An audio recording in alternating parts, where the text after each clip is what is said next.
Hello दोस्तों, मेरा नाम चंद्रशेखर है और आज के इस वीडियो में हम बात करेंगे हंगेरी के स्टडी वीज़ा या residence permit for the purpose of study की। इस वीडियो में मैं आपको बताऊंगा क्या क्या डॉक्यूमेंट्स की रिक्वायरमेंट है अगर आप इंडिया से अप्लाई कर रहे हैं। मैं आपसे रिक्वेस्ट करूंगा कि आप इस वीडियो को एंड तक देखना, क्योंकि ये आपको हेल्प करेगा हंगेरी के स्टडी वीज़ा को अप्लाई करने में। इससे पहले कि हम आगे बढ़े, मैं आपसे रिक्वेस्ट करूंगा कि आप हमारे यूट्यूब चैनल को सब्सक्राइब कर लीजिए, क्योंकि मेरा पर्पस है आपको 100% जेन्युइन इन्फॉर्मेशन देना जो आपके लिए यूज़फुल होगी।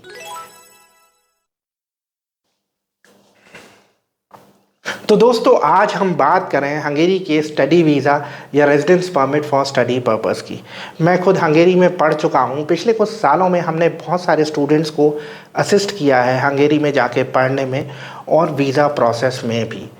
आज के इस वीडियो में मैं जो आपके साथ डॉक्यूमेंट चेकलिस्ट शेयर कर रहा हूँ, ये चेकलिस्ट बेसिकली बहुत सारे हमारे क्लाइंट्स हैं जिनको भेजी गई है, जो हंगेरियन एम्बेसी है दिल्ली में या जो हंगेरियन कॉन्सुलेट है मुंबई में, उनके थ्रू।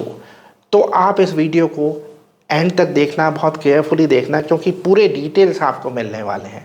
तो सबसे पहली जो रिक्वायरमेंट है वो है application form for residence permit.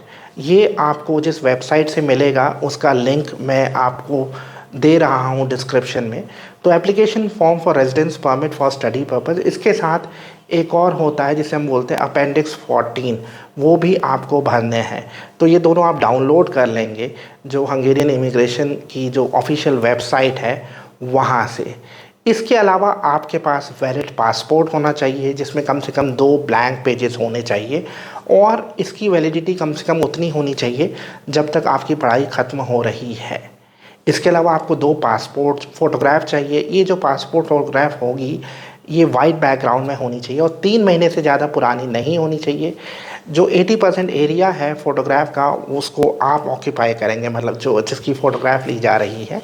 और इसकी भी स्पेसिफिकेशन मैं आपके साथ डिस्क्रिप्शन में शेयर कर दूंगा। इसके अलावा आपको फ़्लाइट बुकिंग्स चाहिए। फ़्लाइट बुकिंग का ये नहीं है कि आप फ़्लाइट एक्चुअली बुक कर लीजिए, आप सिर्फ फ़्लाइट रिज़र्व करवा सकते हैं। आप किसी ट्रैवल एजेंट से कांटेक्ट कर सकते हैं जो आपके लिए फ़्लाइट बुकिंग कर सकता है। इसके अलावा आपको एकोमोडेशन प्रूफ चाहिए। देखिए, आप हंगेरी पढ़ने के लिए जा रहे हैं, आप कहाँ पे रहेंगे, ये बहुत इसेंशियल रिक्वायरमेंट है। अब कई बार क्या चीज़ होती है, कुछ यूनिवर्सिटीज़ आपको एक लेटर देती हैं कि आप जब यहाँ पे पढ़ रहे होंगे तो आपका एड्रेस ये होगा, या आपको डॉर्मेट्री में जिसका एड्रेस ये है आपको जगह मिलेगी रहने की। तो अगर वो है आपके पास तो ठीक है। कई केसेस में, जैसे मैंने एक रीसेंट केस में देखा था पिछले साल, एक हमारा कैंडिडेट है जो बुडापेस्ट में पढ़ रहा है, तो उसको एकोमोडेशन नहीं प्रोवाइड किया था, तो उस केस में उसे रेंटल कॉन्ट्रैक्ट अरेंज करना पड़ा था। तो ये आपको ध्यान रखना है। अगर आपकी यूनिवर्सिटी नहीं आपको एकोमोडेशन प्रोवाइड कर रही है या एकोमोडेशन के लिए लेटर नहीं दे रही है तो वो आपको खुद अरेंज करना पड़ेगा। उसके लिए पहले ही प्रिपरेशन शुरू कर दीजिए। अब बैंक स्टेटमेंट चाहिए होगी 6 महीने की, और ये जो बैंक स्टेटमेंट है, अगर आपका अकाउंट है आप अपनी भी लगा सकते हैं। अगर आप नहीं कुछ काम कर रहे हैं तो आप स्पॉन्सर की बैंक स्टेटमेंट लगाएंगे। अब जो स्पॉन्सर की अगर हम बात करते हैं, देखिए स्पॉन्सर कौन हो सकता है। स्पॉन्सर आपके फादर, मदर या लीगल गार्जियन हो सकता है। जैसे हम कई बार अंकल को बना देते हैं, वो सब एक्सेप्टेबल नहीं है एज स्पॉन्सर, ये आपको ध्यान रखना है। अब आपका जो स्पॉन्सर है उसका प्रूफ ऑफ इनकम बहुत ज़्यादा ज़रूरी है। सिर्फ उसके अकाउंट में पैसे हैं उतना काफ़ी नहीं है, उसकी रेगुलर इनकम होनी चाहिए, और रेगुलर इनकम कहाँ से है उसका प्रूफ होना चाहिए। अभी प्रूफ क्या होगा, जैसे उसका एम्प्लॉयमेंट लेटर हो सकता है, सैलरी स्लिप्स हो सकती हैं 3 महीने की, और अगर उन्होंने पहले काम किया है एक्सपीरियंस सर्टिफिकेट हो गया, या रिकमेंडेशन लेटर्स हो गए। इसके अलावा जैसे अगर उनको पे स्लिप के साथ साथ जैसे कोई पे लेटर मिलता है या कोई इंक्रीमेंट लेटर है वो भी चल जाएगा। अगर कोई सेल्फ एम्प्लॉयड है, सपोज़ करिए आपके स्पॉन्सर सेल्फ एम्प्लॉयड है, कोई बिज़नेस है उनका, तो बिज़नेस का रजिस्ट्रेशन का प्रूफ चाहिए। वो उद्योग आधार हो सकता है, प्राइवेट लिमिटेड कंपनी है तो कंपनी का इनकॉर्पोरेशन का हो सकता है, लिमिटेड लाइबिलिटी कंपनी है तो उसका डिटेल्स हो सकते हैं। इसके अलावा इनकम टैक्स रिटर्न चाहिए। इनकम टैक्स रिटर्न कम से कम 2 साल के होने चाहिए। मैं रिकमेंड करूँगा 3 साल के हों तो ज़्यादा बेहतर है। और अगर कोई रिटायर्ड है तो पेंशन स्लिप्स हो सकती हैं उसकी।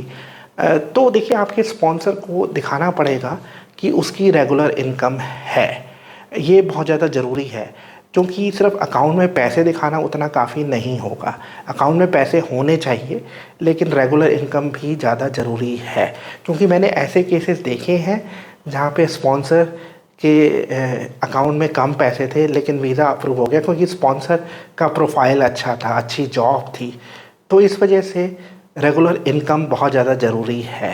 अब अगर हम बात करते हैं कि अकाउंट में कितने पैसे होने चाहिए, मेरा रिकमेंडेशन है कि आपने एक बार ट्यूशन फ़ीस दे दी है, उसके बाद आपके अकाउंट में करीब 8,000 यूरो होने चाहिए। 8,000 यूरो मैं कहूँगा तकरीबन 7 लाख रुपए आपके स्पॉन्सर के अकाउंट में होने चाहिए।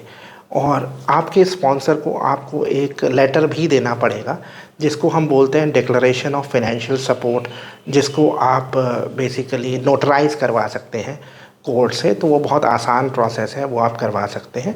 उसमें आपका स्पॉन्सर डिक्लेयर करेगा कि आपकी उनके साथ क्या रिलेशनशिप है और आपकी पढ़ाई के दौरान वो आपको सपोर्ट करेंगे।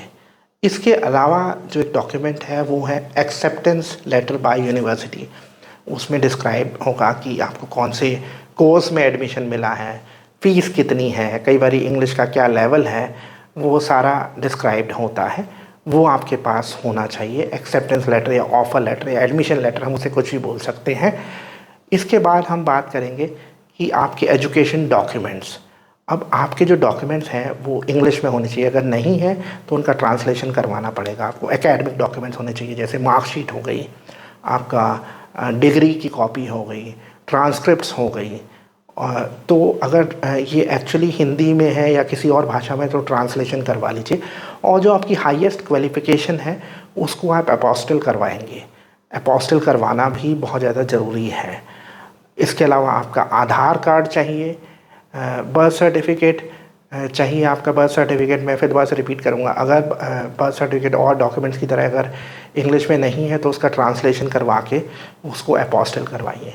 इसके अलावा पीसीसी चाहिए, पीसीसी यानी पुलिस क्लियरेंस सर्टिफिकेट। अब पुलिस क्लियरेंस सर्टिफिकेट आपको पासपोर्ट ऑफिस से भी मिल सकता है। मैंने कुछ केसेस ऐसे भी देखे हैं जहाँ पे कैंडिडेट्स ने police clearance certificate state police से लिया है, वो भी एक्सेप्टेबल है। लेकिन जो पीसीसी स्टेट पुलिस है उसको आपको अपोस्टिल करवाना पड़ेगा। इसके अलावा आपको सीवी चाहिए, सीवी यानी रिज्यूमे आपको बनाना पड़ेगा इंग्लिश में। मोटिवेशन लेटर अगेन बहुत ज़्यादा ज़रूरी है। आपको डिस्क्राइब करना है कि आप हंगेरी क्यों पढ़ने के लिए जा रहे हैं, आपके क्या प्लान्स हैं हंगेरी में पढ़ने के बाद। तो क्लैरिटी होनी चाहिए मोटिवेशन लेटर में।